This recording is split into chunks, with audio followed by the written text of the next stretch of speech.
Hello. അപ്പം നമുക്കിന്നൊരു നല്ല മോരുകറിയുടെ റെസിപ്പി ഉണ്ടല്ലോ. അതിന് വേണ്ടിയിട്ട് നമ്മൾ വെള്ളരിക്ക ചെറുതാക്കി അരിഞ്ഞ് വെച്ചിട്ടുണ്ട്. അതുപോലെ തന്നെ ഇഞ്ചിയും വെളുത്തുള്ളി അരിഞ്ഞ് വെച്ചിട്ടുണ്ട്.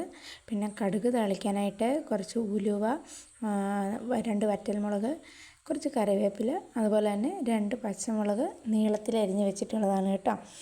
ഇത്രയും നമുക്ക് ആവശ്യമാണ്. അതുപോലെ തന്നെ നമ്മുടെ തൈര് നന്നായിട്ട് ഉടച്ച് വെച്ചതാണ് കേട്ടോ.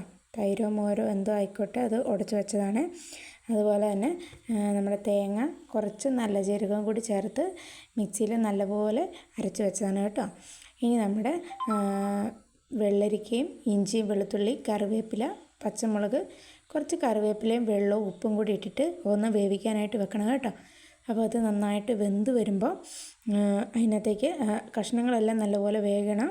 വെന്ത് വരുമ്പോഴത്തേക്കും നമുക്കതിൽ നമ്മൾ അരച്ച് വെച്ചിട്ടുള്ള അരപ്പുണ്ടല്ലോ, തേങ്ങയും ജീരകവും കൂടിയുള്ള, അതിൽ കുറച്ച് മഞ്ഞൾപ്പൊടിയും കൂടി ഞാൻ ചേർത്തിട്ടുണ്ട് കേട്ടോ, കറിക്ക് ആവശ്യമായിട്ടുള്ള. അതും കൂടി ഇട്ടിട്ട് നല്ലപോലെ ഒന്ന് തിളയ്ക്കാനായിട്ട് വെക്കണേ. അല്ലാതെ നമ്മൾ മൂപ്പിക്കുന്നൊന്നുമില്ല. അതുകൊണ്ട് നന്നായിട്ട് തിളപ്പിക്കാനായിട്ട് വെക്കണം. ഇതത് തിളച്ച് വന്നു കഴിയുമ്പോൾ നമുക്ക് അതിനകത്തേക്ക് നമ്മൾ ഉടച്ച് വെച്ചിട്ടുള്ള തൈരുണ്ടല്ലോ, അത് ചേർക്കേണ്ടതുണ്ട്.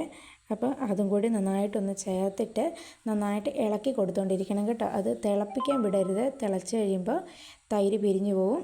അതുകൊണ്ട് നമ്മളിങ്ങനെ സ്പൂൺ കൊണ്ട് ഇളക്കി അത് ചൂടാക്കി എടുക്കണം കേട്ടോ. നല്ലപോലെ ചൂടാക്കണേ. അത് നല്ലപോലെ ചൂടായി വരുമ്പോൾ നമുക്ക് ഉപ്പൊക്കെ പാകത്തിനാണോ എന്ന് നോക്കണം.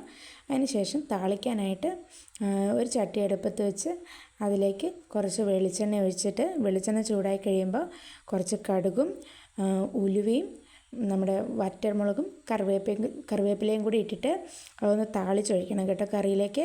നല്ല സൂപ്പർ ടേസ്റ്റാണ്. നമ്മൾ തേങ്ങ അരച്ച് വെക്കുന്ന കറി, നമ്മൾ വെള്ളരിക്കൊക്കെ ഇട്ട് വെക്കുന്ന കറി നല്ല ടേസ്റ്റാണ് കേട്ടോ. ഇഷ്ടപ്പെട്ട സപ്പോർട്ട് ചെയ്യണേ.